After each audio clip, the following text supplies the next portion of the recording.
once again.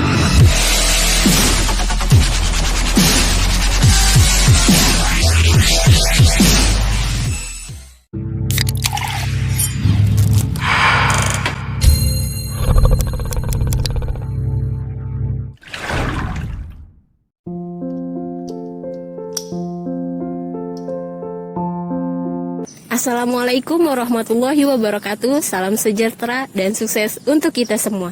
Perkenalkan, saya dari kelompok 11 dengan Muthoharoh, Prodi Pendidikan Ekonomi Universitas Pamulang. Dengan saya Tristianisi.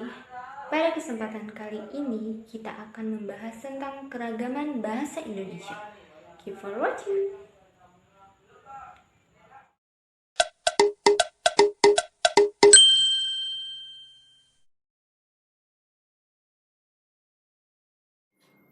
Bahasa adalah suatu alat komunikasi yang dimiliki manusia, yaitu berupa sistem lambang bunyi yang berasal dari alat ucap atau mulut manusia.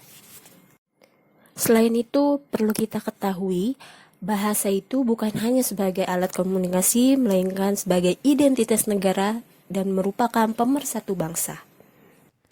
Peranan bahasa dalam kehidupan manusia sangatlah besar. Hampir semua kegiatan yang dilakukan manusia memerlukan bahasa. Bahasa dapat membantu untuk mendapatkan suatu informasi, menambah ilmu pengetahuan, dan membantu dalam berkomunikasi. Bahasa memiliki begitu beragam jenisnya di dunia ini. Di Indonesia sendiri terdapat 718 jenis bahasa. Meskipun banyak jenisnya, fungsi dan tujuan bahasa tetap sama, yaitu sebagai alat komunikasi. Amazing! Lalu, apa yang menyebabkan keberagaman bahasa di Indonesia? Keragaman bahasa di Indonesia disebabkan oleh perbedaan latar belakang budaya, sejarah, dan letak geografis di wilayah Indonesia. Selain itu, karena Indonesia merupakan negara kepulauan yang terdiri dari banyak suku, provinsi, serta daerah, sehingga Indonesia memiliki banyak bahasa daerah. Bagaimana eksistensi bahasa Indonesia sebagai bahasa nasional di tengah keberagaman bahasa Indonesia? Sebagai bahasa nasional dan juga bahasa negara, bahasa Indonesia wajib digunakan dalam segala kegiatan. Masyarakat sebagai warga negara Indonesia wajib mempelajari dan menggunakan bahasa Indonesia. Tetapi nyatanya, banyak masyarakat Indonesia di beberapa daerah yang masih tidak fasih berbahasa Indonesia. Mereka hanya menggunakan bahasa daerah mereka saja dalam berkomunikasi. Hal tersebut bisa terjadi karena kurangnya pembelajaran mengenai bahasa Indonesia di daerah-daerah tertentu.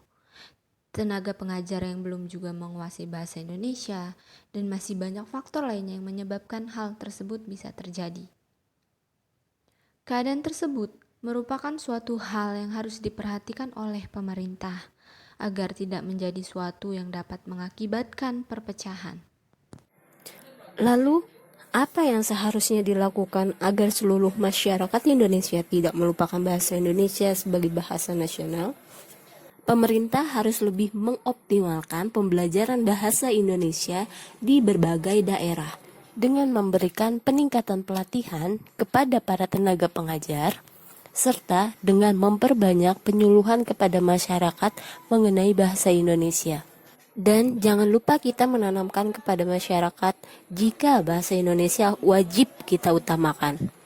Ini dilakukan bukan untuk meninggalkan bahasa daerah. Bahasa daerah harus tetap kita lestarikan, tetapi tidak dengan melupakan bahasa Indonesia sebagai bahasa nasional.